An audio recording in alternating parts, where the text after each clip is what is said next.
A family purchased a remote ranch in Utah, hoping to build a quiet life surrounded by open land and nature. But almost immediately after moving in, they began witnessing events that defied logic and explanation. Livestock started vanishing without a trace. When the animals were eventually found, their bodies showed strange injuries, precise, surgical-like cuts, as if made by some unknown tool. At night, unexplained lights appeared above the property. Strange creatures were reportedly seen moving through the surrounding forests. The deeper the family settled into their new home, the more unsettling the activity became. Eventually, the family realized they could no longer ignore what was happening. They contacted journalists, and once the story became public, caught the attention of a billionaire deeply interested in paranormal phenomena. Determined to uncover the truth, he purchased the ranch and assembled a team of scientists, researchers, and experts from multiple disciplines. For nearly 10 years, this team investigated the property. What they encountered there would turn the ranch into one of the most infamous paranormal locations in the world. Welcome to the channel. Today, we explore the chilling mystery of Skinwalker Ranch. If you have ideas for future documentaries you'd like to see on this channel, leave them in the comments below. And now, enjoy the story. The Sherman family arrives in 1994. Terry and Gwen Sherman purchased the ranch after it had sat abandoned for several years. The property was located in an isolated, desolate area of Utah, with parts of the land covered in dense forest. The price was far below market value, which made the purchase feel like a rare opportunity. The Shermans were ranchers. They raised cattle, and with over 200 hectares of land, the property seemed perfect for their needs. On the day they moved in, nothing else mattered. They were focused on starting a new chapter of their lives. At first, they noticed a few odd details about the house itself, but dismissed them. Every window was reinforced with bars. Every door, even interior doors between rooms, had heavy locks on both sides. Large metal stakes were driven into the ground outside the front and back doors, connected by thick chains. The setup looked extreme, almost as if the previous owners were trying to contain something or keep something out. Still, the family assumed the former residents had simply been paranoid. After all, the ranch was located in a remote wilderness. Relatives helped the Shermans move their belongings into the house that first day. Everything felt normal, till something appeared at the edge of the property. The wolf. While unloading their belongings, Terry suddenly noticed a massive wolf approaching the ranch. As an experienced hunter, Terry wasn't immediately afraid. His rifle was nearby, and he had encountered wolves before. But as the animal drew closer, its true size became impossible to ignore. The wolf was enormous, at least 2 meters long, far larger than any wolf Terry had ever seen. Despite its size, it showed no aggression. Instead, it behaved strangely calm, almost domesticated. Its tail wagged slightly like a friendly dog. An unsettling sense of calm washed over the family. Standing less than 10 meters away from them, the massive wolf showed no signs of hostility. Terry's father, acting purely on instinct, reached out his hand. The wolf allowed itself to be touched. It leaned into the contact, appearing to enjoy it. The family stood frozen in disbelief. This creature was easily 3 times the size of a normal wolf, yet it behaved gently, unnaturally so.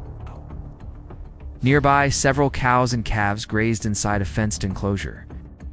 One of the calves had its head stuck between the metal bars of the fence. And that's when the situation took a terrifying turn.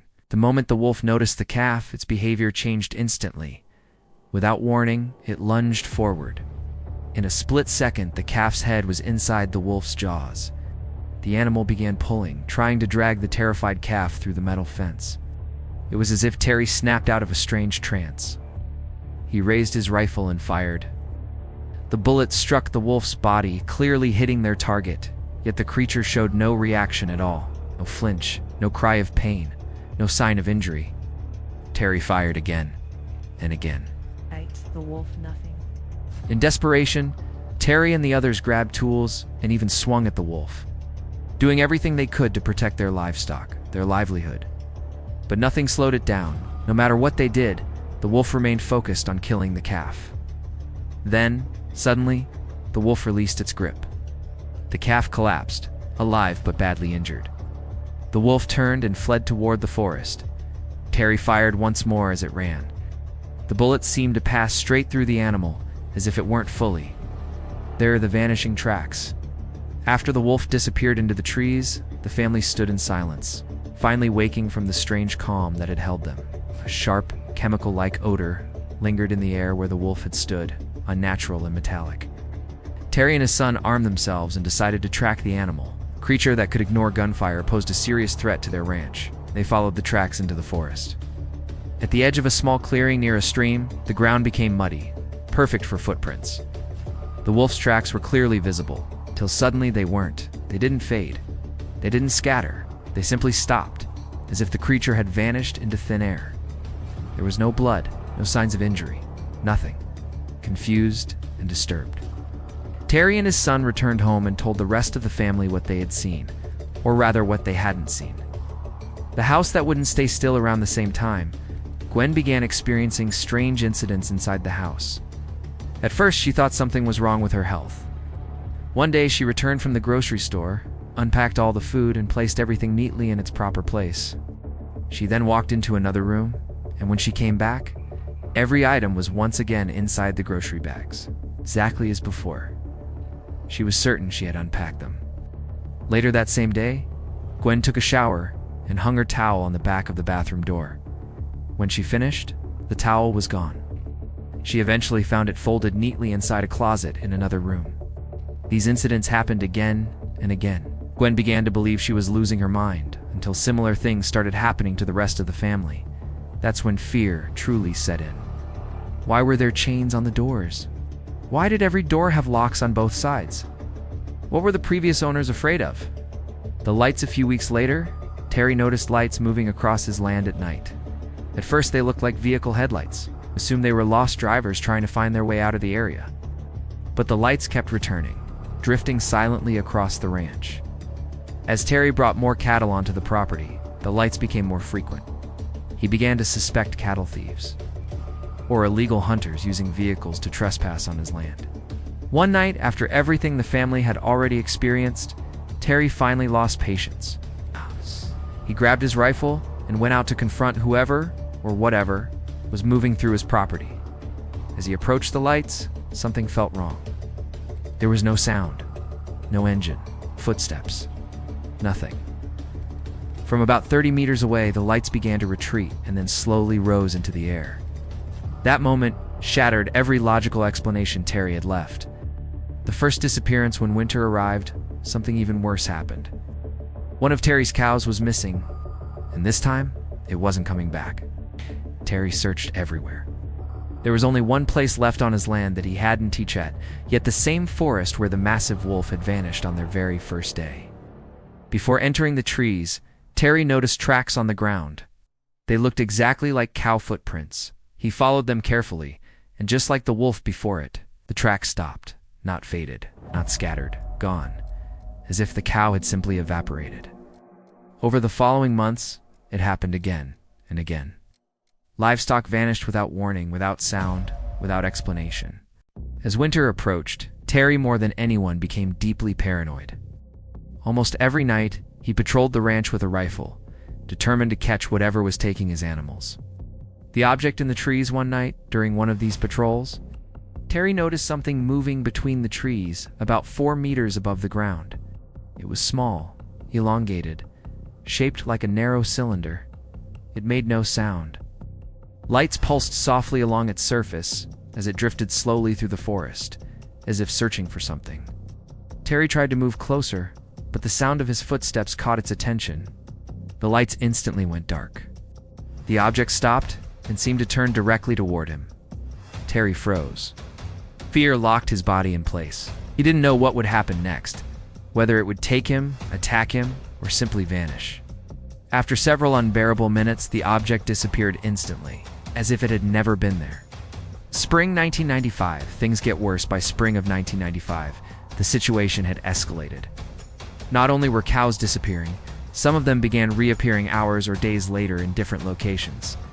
Their bodies were mutilated with surgical precision, organs removed, flesh cut cleanly, as if by a laser. Sometimes entire body parts were missing. Inside the house, things became even worse. At night, the family saw tall figures walking around the property. Sometimes they passed directly in front of the windows, watching. The curtains stayed closed. Every lock was used, every door secured. Terry could hear the beings tapping on the windows and speaking to each other in an unfamiliar language. The events became so frequent that sleep became almost impossible. The blue light. Eventually, Terry noticed something he described as the most terrifying phenomenon of all. A blue light. Worse than the creatures, worse than the sounds. Every time the light appeared, it affected them in a strange way. Confusion, fear, and a heavy sense of dread. One night, Terry was sitting inside when the blue light appeared outside. 3 dogs were beside him. They began growling. Light. Terry released them, hoping they would scare whatever it was away. The dogs ran toward the light, into the forest. Then Terry heard their cries. Terrified, he didn't follow. Instead, he locked every door and window and waited for morning. The dogs never returned. The next day, Terry forced himself to go into the forest. What he found ended everything. In a burned-out circle, he discovered 3 piles of ash. That was all that remained of his dogs. The end of the Sherman family's time, that was the moment Terry decided he was done. He went to a local newspaper and explained everything that had happened on the ranch. The story caught the attention of a billionaire deeply interested in paranormal phenomena, Robert Bigelow. Bigelow purchased the property and sent a team of scientists to investigate the disturbing events. Although Terry wanted nothing more to do with the ranch, curiosity pulled him back. He wanted answers.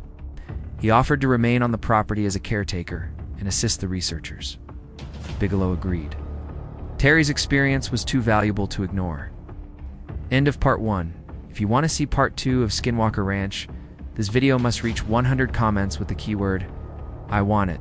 Thank you for watching, and we'll see you in the next video.